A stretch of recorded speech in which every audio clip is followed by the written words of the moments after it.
सहनावतु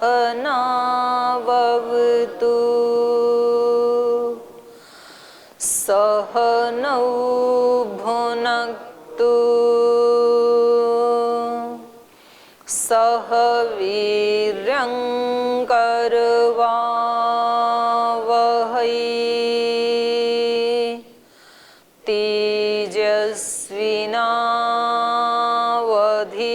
तेजस्विनावधीतमस्तु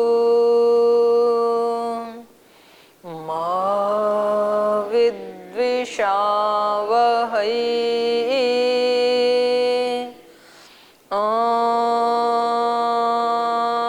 व्रतानां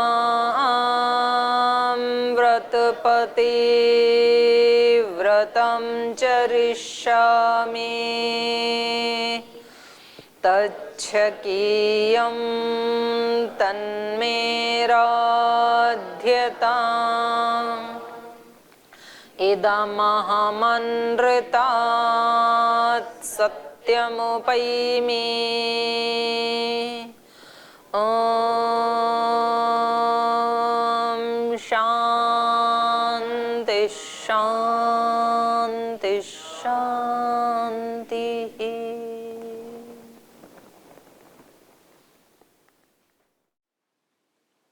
कल हम पढ़ रहे थे अष्टाविंश सर्ग। पहले दिव्य अस्त्रों को इन्होंने धारण किया और फिर गुरुजी से पूछ रहे हैं कि इनके संहार की विधि भी बताएं, मतलब इनको प्रयोग कैसे करना है, कैसे चलाना है, कैसे रोकना है, तो वो भी पता होना चाहिए। तो ऐसे इन्होंने कल उनसे पूछा चलते चलते। गृहीतोस्मि भगवन् दुर्धर्षं सुरैरपि, देवताओं के लिए भी जो दुर्धर्ष हैं उनको भी पराजित कर सकते हैं, ऐसे अस्त्रों को त्वा अहम इच्छामि संहारान मुनिपुंगवः। मैं आपसे ये पूछना चाहता हूँ इनका संहार, इनको कैसे प्रयोग कैसे करना है, रोकना कैसे है। क्योंकि कोई वस्तु, कोई मशीन हमारे पास हो, कोई टेक्निकल वस्तु हमारे पास हो, इतना ही पर्याप्त नहीं है। उसको टैकल कैसे करना, उसकी विधि भी तो पता होना चाहिए ना। योग हो इतना ही पर्याप्त नहीं है, योग करना कैसे है वो भी तो पता होना चाहिए। योग की विधि, योग का टाइम, योग को करते समय उसका भाव। तो ऐसे ही कोई भी मशीन होना पर्याप्त नहीं है। मशीन तो मन सबके पास ही है, बुद्धि सभी के पास ही है, लेकिन उस मन को, उस बुद्धि को, उन इंद्रियों को प्रयोग कैसे करें, तो ये किसी किसी को तो आता है, तो वो तो धन्य हो जाते हैं इस साधन को प्राप्त करके। और जो सामान्य व्यक्ति हमारे जैसे, उनको आता नहीं है प्रयोग करना, तो वो उससे दुख पाते रहते हैं। वो मतलब उनसे भी ज्यादा दुखी हो जाते हैं जिनके पास वो नहीं है।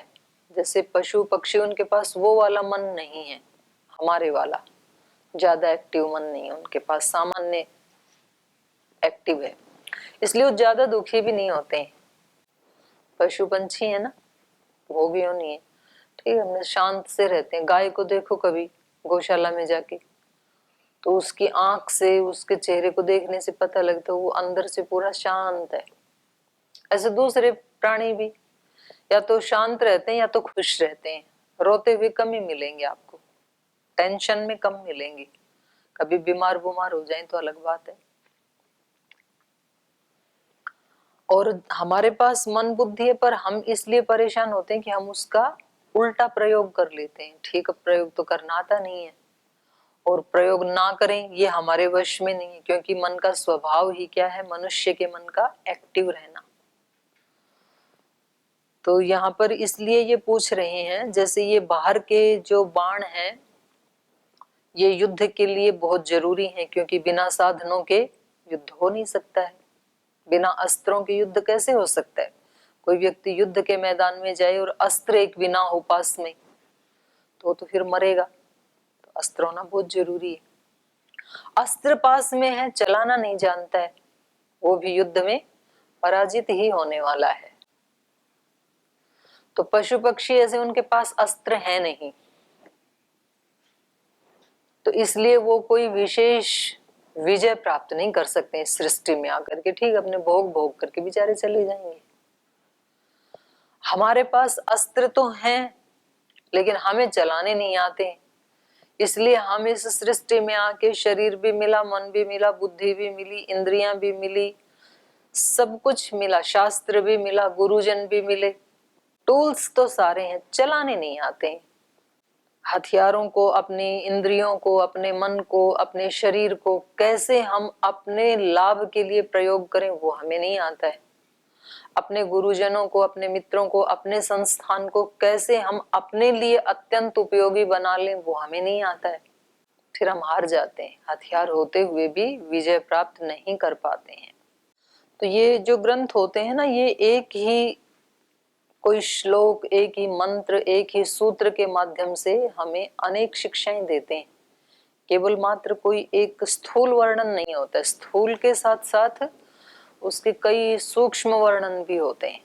इसलिए कुछ महापुरुषों ने कहा कि कोई शब्द इस सृष्टि में ऐसा नहीं है जो मंत्र ना हो। दो तरह के लोग मिलेंगे ना, कुछ तो बोलेंगे ये प्रक्षिप्त है, इनको हटाओ, कांटा मार के वो फिर एक शुद्ध बना देते हैं, बोले इतनी इतनी शुद्ध है, ठीक, वो भी एक मानसिकता है। दूसरी मानसिकता ये है कि ये इसकी तो बात छोड़ो, कोई भी शब्द है, सामान्य शब्द भी है, वो शब्द भी अपने आप में एक मंत्र है। लेकिन कब है वो? जब उसको अच्छे से जाना जाए और अच्छे से उसका प्रयोग किया जाए। एको शब्दः सम्यक ज्ञातः सुप्रयुक्तः काम दुख भवति, ऐसे महाभाष्य में महर्षि पतंजलि ने कहा। एक शब्द भी अगर ठीक से जान लिया और सुप्रयुक्त उसका प्रयोग ठीक से कर लिया, यदि हमने, अब अहिंसा एक शब्द है, उसको ठीक से जान लिया और उसका प्रयोग कर लिया तो बस धन्य है। फिर तो सत्य एक ही शब्द है, छोटा सा शब्द है, एक सत्य को यदि जान लिया और उसका प्रयोग कर लिया तो राजा हरिश्चंद्र बन जाएंगे। ऐसा है ये। तो अब आगे पढ़ते हैं। कल वाले में से कोई प्रश्न है तो पूछ सकते हैं जी। दीदी जी ओम। दीदी जी हम पूछना चाहते थे कि कई बार हमें लोग पूछ देते हैं कि गौ हमारी माता है, तो हम उनको ज़्यादा कॉन्सेप्ट बता नहीं पाते हैं कि गौ हमारी माता है, ज़्यादा कुछ बोल नहीं पाते, 2-3 शब्द बोल पाते हैं। हाँ मेरे पूर्वज मानते थे, सभी लोग कहते हैं गाय में दूध देती है, बस 3-4 ही लाइन में मेरा वाक्य ख़त्म हो जाता है। तो मुझे किसी को बताना हो तो उसे संतुष्ट कैसे कर पाएँ कि गाय हमारी माता है, सदियों से माता है और हम मानते आ रहे हैं, तो संतुष्ट कैसे कर पाएँ अगले आदमी को? उनको तो बाद में कराना, आप कैसे संतुष्ट होगे? 3 शब्दों से आप संतुष्ट हो कि नहीं हो? मुझे ज़्यादा ज्ञान नहीं है, हम इतना ही जानते हैं कि हमारे पूर्वज सब मानते आते हैं गौ माता है। संतुष्ट तो हो ना? हम हाँ हम संतुष्ट हैं, हम मानते हैं, इसलिए मानते हैं कि सब हमारे परिवार वाले मानते हैं, इसलिए मानते। आप इसलिए मानते हो कि घर वाले कहते हैं, हाँ परिवार वाले कहते हैं। ये भी अच्छी बात है, अपने बड़ों के प्रति एक विश्वास का भाव रखना कि भाई माता पिता कह रहे हैं, परिवार वाले कहते हैं तो ठीक ही कह रहे होंगे, कोई गलत तो कहेंगे नहीं। और उनको भी शायद उनके परिवार वालों ने बता दिया होगा, हो सकता है। तो ऐसे परंपरा से कुछ चीजें चल पड़ती हैं, पर पहले जिसने जाना होगा उसने तो उसकी अनुभूति की है और आज भी उसकी अनुभूति कर रहे हैं लोग।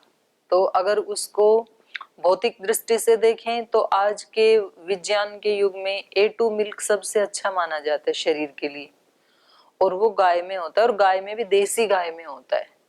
जर्सी गायों में किसी किसी में होता है, सब में नहीं होता है, किसी किसी में होता है, उनमें भी। और दूसरा, आजकल विदेशों में वो एक वीडियो भी चला था थोड़े दिन पहले, तो कि गाय के ऊपर हाथ फिराने से या उसको गले लगाने से या उसको नहलाने से कई हमारे रोग ठीक होते हैं, जैसे चर्म रोग ठीक होते हैं गाय के ऊपर हाथ फिराने से। तो हो गई ना माँ हमारे लिए, जो हमारे रोगों को दूर करे वो हमारी माँ है। और उसका घी दूध आदि जो खाते हैं उसमें स्वर्ण की मात्रा होती है। थोड़ा सा सोना, इतना सा सोना प्राप्त करने के लिए लोग नदी के पूरा वो रेती है उसको छानते रहते हैं दिन भर, क्विंटलों रेती छानेंगे तब कहीं उनको तोला 2 तोला मिलता है स्वर्ण, तो भी लगे रहते हैं क्योंकि वो एक अच्छी चीज है उनके प्रॉफिट के लिए।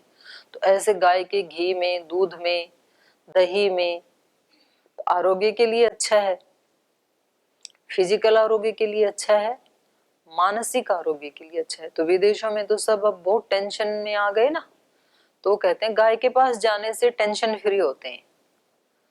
तो उन्होंने 300-400 गायें अपने फार्म में रखी हुई हैं, उसको नहलाते हैं, उनको खिलाते हैं अच्छा, और एक एक व्यक्ति से 5-5 हजार रुपए फीस लेते हैं। वो 1-2 घंटे आते हैं, उनके बछड़ों के साथ खेलते हैं, उनके बछड़ों को, गाय को गले लगाते हैं, उसके ऊपर लेट मतलब ऐसे उनको हग करते हैं। तो फिर ये पाया, उनको चेकअप किया तो कि एकदम से उनका स्ट्रेस लेवल एकदम नीचे आ गया, नॉर्मल आ गया। तो माँ भी तो यही करती है, हमें हमारे शरीर को पुष्ट करती है और मन को स्ट्रेस फ्री बनाती है। तो बहुत है इतना तो, और फिर भी कोई ना माने तो छोड़ो, हम संतुष्ट रहें कम से कम। हमारा उद्देश्य देखो बिल्कुल भी दूसरों को संतुष्ट करना नहीं होना चाहिए। अगर हमने अपने जीवन का लक्ष्य दूसरों को खुश करने का बना लिया है तो फिर मुश्किल से ही कभी खुशी मिलेगी जीवन में, वरना तो पूरी जिंदगी फिर टेंशन में ही जाएगी। खुश करना चाहिए परमात्मा को और अपने आत्मा को तृप्त करना चाहिए। और जो व्यक्ति अपनी आत्मा और परमात्मा के प्रति पूर्ण तृप्ति के भाव में और एक ईमानदारी के भाव में रहता है तो वो 99% लोगों को तृप्त ही रखता है। 1% ऐसे होंगे, वो तो होंगे ही होंगे, वो राम के सामने भी होंगे, कृष्ण के सामने भी, अर्जुन के सामने भी, हनुमान जी के सामने भी, वो तो होंगे। 100% को संतुष्ट नहीं किया जा सकता है। पर जो व्यक्ति अपने कर्तव्य का पालन करता है, परसों आचार्य जी भी एक बात कह रहे थे ना, यही तो कह रहे थे, अपने कर्तव्य का पालन करके व्यक्ति बिल्कुल टेंशन फ्री रहता है। और मैंने भी अपने महसूस किया उसका है। पालन नहीं करता है तो फिर उसको कहीं ना कहीं भय लगता रहता है कि कहीं डांटना पड़ जाए, कहीं इनको पता ना चल जाए, कहीं पूछ ना ले। क्लास में आके भयभीत कौन रहेगा? जिसने पाठ याद नहीं किया, निश्चित बात है उसको पता है अगर सुन लिया ना तो क्या बहाना लगाऊंगा। फिर कई बहानों के बारे में सोचता है, सर दर्द बताऊं कि पेट दर्द बताऊं कि कमर दर्द बताऊं कि खाना तो खा लिया था बुखार बताऊं, क्या बताऊं। तो सारी की सारी एनर्जी उसी में वेस्ट हो जाती है। और जो याद करके आया है वो पूर्ण तृप्त होकर संतुष्ट बैठता है। कभी भी कोई कुछ भी पूछ ले, क्या दिक्कत है, कोई भय नहीं है। इसलिए भगवान कृष्ण ने दैवी संपद में सबसे पहला गुण बताया अभयम। अभयम सत्व संशुद्धि, भय रहित तो होना। हम भयभीत होते हैं, हमेशा भयभीत होते हैं।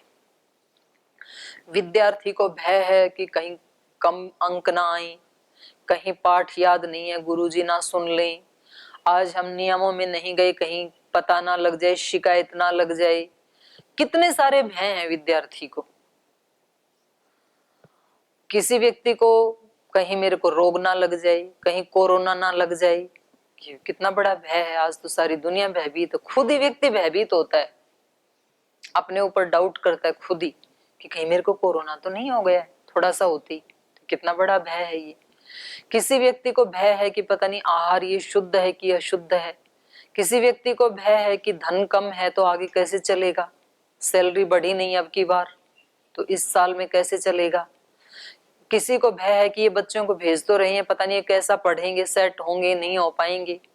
फिर बच्चे पढ़ाई लिखाई कर ली तो अब ये नौकरी लगेंगे कि नहीं लगेंगे, कैसे सेटल होंगे, मकान इतना बड़ा चाहिए वो कैसे बनाएं, पैसे नहीं। सारी दुनिया भय में मर रही है। एक व्यक्ति आपको ऐसा नहीं मिलेगा जो निर्भय हो, कोई ना कोई भय लगा ही हुआ है सबको। जो युवा हैं उनको बुढ़ापे का भय है, इसलिए वो तरह तरह के लेप लगाते हैं, क्रीम पाउडर लगाते हैं, कहीं वो करवाते हैं ब्यूटी पार्लर में जाके कि हम युवा बने रहें, कहीं हमें बुढ़ापा ना आए। जो बुढ़ापे में है उनको मृत्यु का डर है तो वो कई तरह के रसायन खाते हैं, टॉनिक पीते हैं कि कभी हमें मौत ना आ जाए कहीं।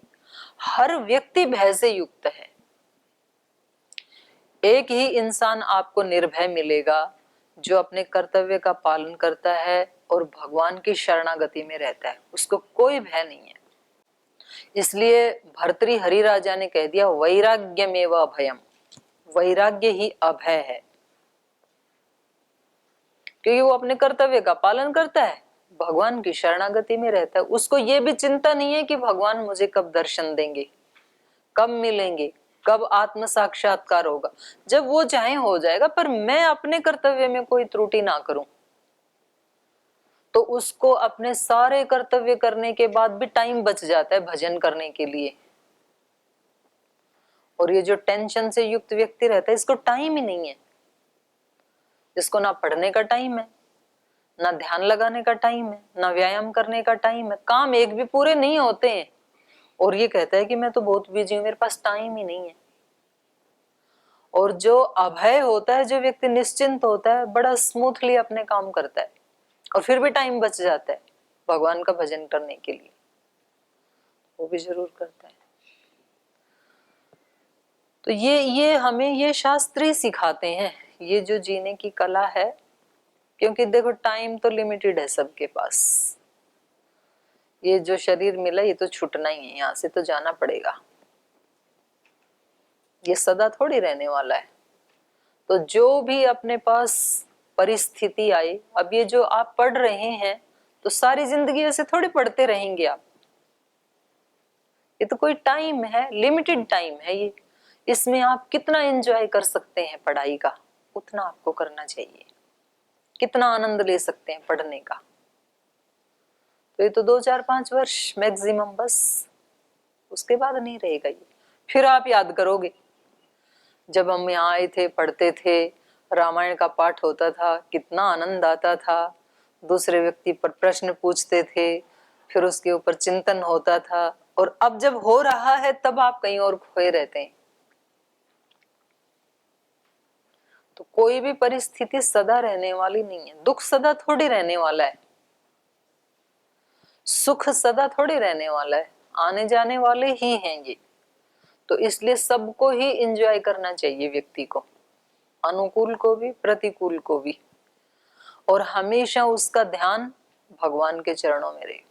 प्रभु शरणागति, अनन्य भक्ति, वो ही एक उपाय है। सबने वही बताया, गीता में योगेश्वर कृष्ण ने भी वही बताया। दूसरे जो मत पंथ संप्रदाय के लोग हैं, गुरु नानक देव जी ने भी वही बताया, एक ओंकार सतनाम। वेद ने भी वही बताया, तत्प्रतिषेधार्थम एक तत्वाभ्यास। महर्षि पतंजलि ने भी वही बताया, सबने वही बताया। बस उस एक के इर्द गिर्द रहते हुए अपने सारे काम करते रहो, बस वो ही एक उपाय है, उसको सेंटर में रखते हुए। तो कोई भी परिस्थिति आती है हमारे जीवन में, कभी सुख आता है, कभी दुख आता है, कभी प्रशंसा मिलती है, कभी ताड़ना मिलती है, कभी प्रेम मिलता है, कभी प्रसाद मिलता है, कभी दंड मिलता है, तो वो सब हमारी भलाई के लिए भगवान जी ने जो भेजा है। उसको प्रसाद को ऐसे चुचकार के लिया जाता है, माथे से लगा करके। कोई प्रसाद देता है तो क्या करते हैं, पहले पहले यहाँ लगाते हैं, यहाँ लगाते हैं हृदय से, फिर खाते हैं, और उसको भी बांटते हैं, फिर खाते हैं। तो सुख दुख आए तो क्या करना है, पहले जो भी परिस्थिति आए उसको भगवान का धन्यवाद करके उसको स्वीकार करना चाहिए।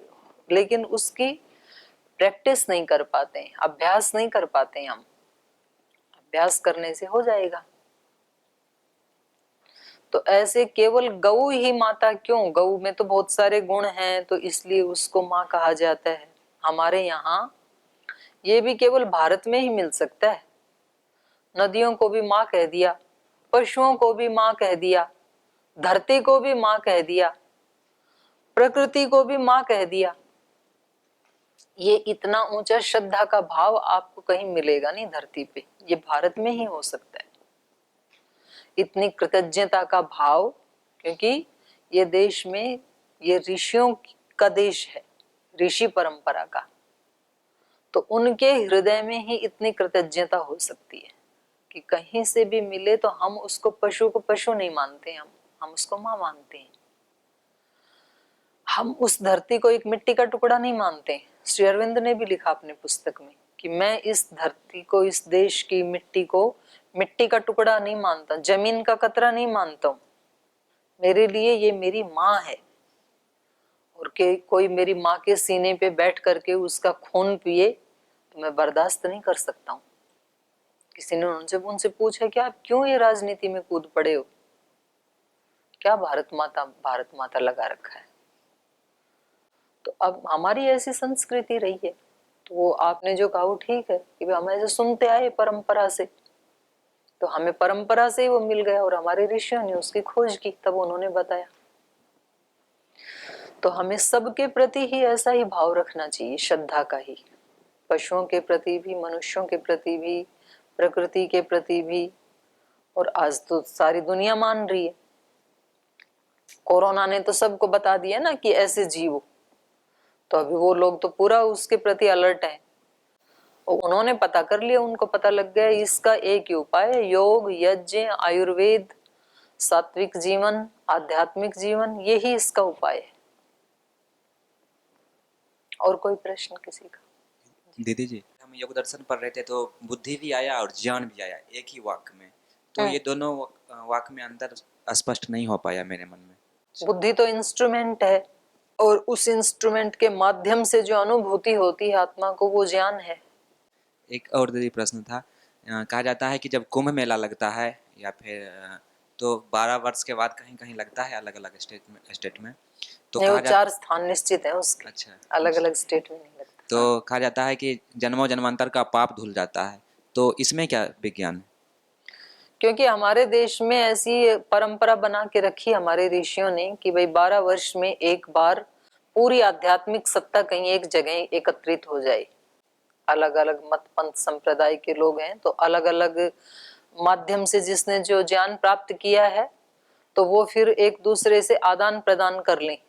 और देश के जितने भी उस तरह की प्यास रखने वाले लोग हैं, वो विद्या सीखने वाले हैं, तो उनको भी वो एक ही जगह उपलब्ध हो जाएंगे सब, तो सब वहां आएंगे। तो एक बहुत अच्छी बात है। तो एक तो परस्पर प्रीति होगी उससे, जो बड़े लोग हैं, आध्यात्मिक लोग हैं, क्योंकि वास्तव में देश को सीएम पीएम लीड नहीं करते हैं, ऋषि ही लीड करते थे और आज भी करते हैं। माने सच्चा नेतृत्व तो उसी का ही है ना, क्योंकि सीएम पीएम तो नियुक्तियां कर देगा कि ये व्यक्ति यहाँ जज बनेगा, ये व्यक्ति यहाँ पे मंत्री बनेगा, संतरी बनेगा, पर वो व्यक्ति अपनी ड्यूटी ठीक से करेगा या नहीं, ये आध्यात्मिक गुरु सिखाएंगे। अगर उनको आध्यात्मिक शिक्षा मिली है तो वो उस पद को अपनी पूजा समझ करके बहुत अच्छे से अपनी ड्यूटी को निभाएंगे। और वो शिक्षा नहीं मिली है तो कितने भी ऊंचे पद पे बिठा दो व्यक्ति को, बंटा ढार कर देगा, देश ही बेच डालेगा। तो वास्तव में नेतृत्व महापुरुषों का ही होता है, संतों का ही होता है, योगियों का, ऋषियों का होता है। और पहले तो जो राजतंत्र था उसमें तो अपने कैबिनेट में रखते थे, हम रामायण पढ़ ही रहे हैं ना, तो 9 ऋषि थे इनके, महाराजा दशरथ के कैबिनेट में, तो वो गाइड करते थे। तो उनका आपस में एकजुट होना बहुत जरूरी है, नहीं तो वो ही परस्पर लड़ने लग जाते हैं। वो कहते हैं हमारा धर्म सर्वश्रेष्ठ है, वो बोलते हैं हमारा सर्वश्रेष्ठ है। और यदि वो नहीं लड़ते हैं लोक लाज के कारण, तो उनके चेले लड़ते हैं फिर। तो एक तरह से तो लोक में वैमनस्य और फूट पड़ी गई ना फिर, तो एकजुट तो हुआ नहीं देश। तो इसलिए ये प्रथा चली थी कि भाई कम से कम 4 साल में होता है छोटा कुंभ, 12 साल में होता है बड़ा कुंभ। तो ये प्रथा बनाई भाई हम सब अपने विचारों का, हमारे परस्पर आदान प्रदान हो जाए, हम एकजुट हों, एक दूसरे से सीखें, और फिर जो देश भर के अनुयायी हैं वो भी सब संतों के एक ही साथ दर्शन कर लें। नहीं तो पूरे देश में घूमेंगे तो किसी का आश्रम उत्तर में है, किसी का दक्षिण में है, किसी का पहाड़ पे है, तो कहाँ कहाँ जाएं। वो एक ही जगह आने से सब मिल जाते हैं। तो ये उसका महात्म्य है। और फिर वो हमें शिक्षा देते थे, तो हम एक एनर्जी लेके अपने घर जाते थे और फिर वैसा जीवन जीते थे उनसे सीख करके। ओम दीदी जी, ये कुछ सामान्य शब्द से हमको उनकी परिभाषा जाननी थी। जैसे निंदा चुगली बोलते हैं जी, तो हमको निंदा की परिभाषा जाननी थी कि ऐसे ऐसा कहते कि किसी की बुराई नहीं करनी चाहिए, तो शायद इसको तो निंदा नहीं कह सकते, क्योंकि बुरे को बुरा नहीं कहेंगे तो बुराई बढ़ती जाएगी फिर तो। नहीं, तो बुरे को बुरा कहना के लिए भी तो कोई अच्छे शब्दों का प्रयोग किया जा सकता है। और बुरा कहने का अधिकार कम से कम उस व्यक्ति को तो नहीं ही होना चाहिए जो खुद भी बुरा है। आपको अच्छा होने का सर्टिफिकेट किसने दिया? और जिसको आप बुरा कह रहे हैं उसका क्या प्रमाण है आपके पास? ये निर्णय कौन करेगा?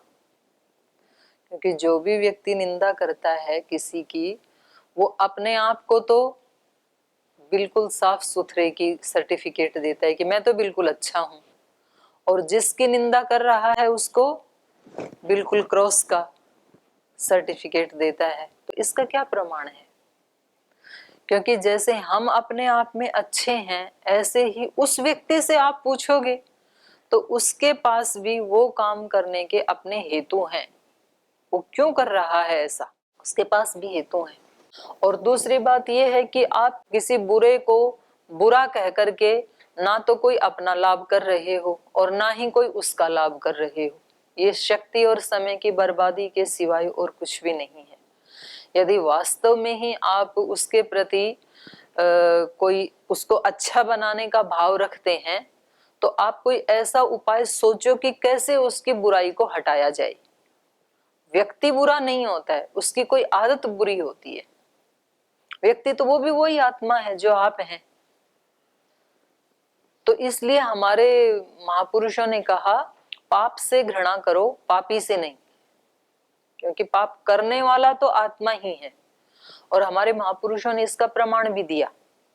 महर्षि दयानंद के पास जब अमीचंद आया तो एक तो उसमें अच्छा गुण था, वो गाता अच्छा था, उसका कंठ बहुत अच्छा था। दूसरा अवगुण था, शराबी था।